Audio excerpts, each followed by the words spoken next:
Supreme court शुक्रवार को नागरिकता अधिनियम 2019 यानी सीएए पर रोक लगाने की मांग करने वाली याचिकाओं पर सुनवाई के लिए आखिरकार सहमत हो गया। 19 मार्च को अब मामले की सुनवाई होगी। वरिष्ठ वकील कपिल सिब्बल ने मुख्य न्यायाधीश डी.वाई. चंद्रचूड़ के समक्ष इस मुद्दे का उल्लेख किया। इसके बाद चीफ जस्टिस ने कहा कि मामले को अगले सप्ताह सूचीबद्ध किया जाएगा। 2019 से शीर्ष अदालत में दायर 200 से अधिक संबंधित याचिकाओं में विभिन्न सीएए प्रावधानों को चुनौती दी गई है। सीएए को दिसंबर 2019 में संसद द्वारा पारित किया गया था, लेकिन केंद्र सरकार ने सोमवार को इसके लिए नियम जारी किए। आपको बता दें, इंडियन यूनियन मुस्लिम लीग की ओर से पेश हुए सिब्बल ने कहा, याचिकाएं 2019 से लंबित हैं। पहले हमने कानून पर रोक लगाने के लिए दबाव नहीं डाला क्योंकि उन्होंने तर्क दिया था कि नियम अभी तक तैयार नहीं किए गए हैं। आम चुनाव से ठीक पहले उन्होंने नियमों की घोषणा कर दी है। एक बार नागरिकता मिल जाने के बाद प्रक्रिया को उलटना मुश्किल होगा। IUML अदालत में उन याचिकाकर्ताओं में से एक है जिन्होंने अधिनियम में संशोधनों और धारा 6B की वैधता को चुनौती दी है। इस धारा का उद्देश्य 31 दिसंबर 2014 को या उससे पहले भारत आए गैर मुस्लिम शरणार्थियों को फास्ट ट्रैक नागरिकता प्रदान करना है। वहीं एक और केंद्र का प्रतिनिधित्व करते हुए सॉलिसिटर जनरल तुषार मेहता ने कहा कि अगर अदालत किसी उपायुक्त दिन पर मामले की सुनवाई करती है तो उन्हें कोई कठिनाई नहीं होगी। उन्होंने कहा, मैं ये भी कहना चाहूंगा कि किसी भी याचिकाकर्ता के पास ये कहने का अधिकार नहीं है कि केंद्र नागरिकता ना दे। जहां तक चुनाव पर बहस का सवाल है, मैं राजनीति को अदालत से दूर रखूंगा। इस पर CJI ने कहा कि मामले में सभी 237 याचिकाओं का 19 मार्च को सूचीबद्ध किया जा सकता है। न्यायमूर्ति चंद्रचूड़ ने कहा, विभिन्न बिंदुओं वाले सभी पक्ष हम कुछ वकीलों को सुन सकते हैं। भारतीय जनता पार्टी के नेतृत्व वाली केंद्र सरकार ने सोमवार को CAA लागू कर दिया था।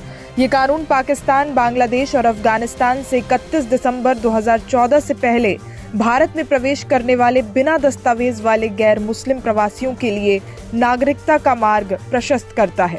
केंद्र सरकार द्वारा CAA के अधिसूचित नियमों के तहत इन देशों से भारत आए हिंदू, सिख, जैन, बौद्ध, पारसी और ईसाई समुदाय के लोगों को भारत की नागरिकता दी जाएगी।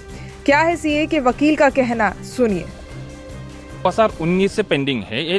जब गवर्नमेंट ने ये CAA act, citizenship amendment act पास किया है, तब से हमने ये चैलेंज किया है और 2019 से ये पेंडिंग है। जब बीच में सुनवाई हो गया, गवर्नमेंट ने बोला है अभी स्टे का कोई जरूरत नहीं है क्योंकि अभी हमने इम्प्लीमेंट नहीं कर रहे हैं, अभी रूल्स नोटिफाई नहीं कर रहे हैं। बट इलेक्शन से पहले, अभी 2 दिन पहले गवर्नमेंट ने ये नोटिफाई किया है।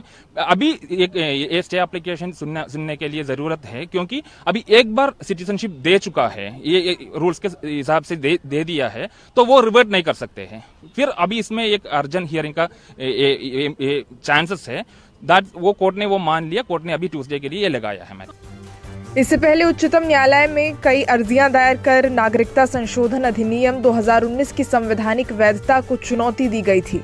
इनमें CAA को चुनौती देने वाले याचिकाकर्ताओं में से एक इंडियन यूनियन मुस्लिम लीग यानी IEUML ने अदालत से ये सुनिश्चित करने का अनुरोध किया है कि पूर्व में दायर रिट याचिकाओं का निपटारा किए जाने तक मुस्लिम समुदाय से संबंधित लोगों के खिलाफ कोई दंडात्मक कार्रवाई नहीं की जाएगी। CAA के तहत मुसलमान भारतीय नागरिकता के लिए आवेदन नहीं कर सकते। याचिका में केंद्र को ये निर्देश देने का शीर्ष अदालत से आग्रह किया गया है कि मुस्लिम समुदाय के लोगों को भी नागरिकता के लिए आवेदन करने की अस्थायी अनुमति दी जाए और उनकी पात्रता पर एक रिपोर्ट प्रस्तुत की जाए। Democratic youth federation of India ने भी एक पृथक याचिका दायर करके नागरिकता नियम 2024 पर रोक लगाने का अनुरोध किया गया है। सुप्रीम कोर्ट पहले से ही CAA की संवैधानिक वैधता को चुनौती देने वाली विभिन्न याचिकाओं पर विचार कर रही है। नियमों पर रोक लगाने की मांग करते हुए याचिका में कहा गया था कि CAA के प्रावधानों को चुनौती देने वाले लगभग 250 याचिकाएं सुप्रीम कोर्ट के सक्षम। नियमों पर रोक लगाने की मांग करते हुए याचिकाओं में कहा गया था कि CAA के प्रावधानों को चुनौती देने वाली लगभग 250 याचिकाएं शीर्ष अदालत के समक्ष लंबित है। याचिका में बताया गया है कि ये कानून स्पष्ट रूप से मनमाने हैं और केवल उनकी धार्मिक पहचान के आधार पर व्यक्तियों के एक वर्ग के पक्ष में अनुचित लाभ पैदा करते हैं, जो भारतीय संविधान के अनुच्छेद 14 और 15 के तहत अनुमति योग्य नहीं है। याचिका में ये भी कहा गया है कि चूंकि CAA धर्म के आधार पर भेदभाव करता है, ये धर्मनिरपेक्षता की जड़ पर हमला कर रहा है, जो संविधान की मूल संरचना है।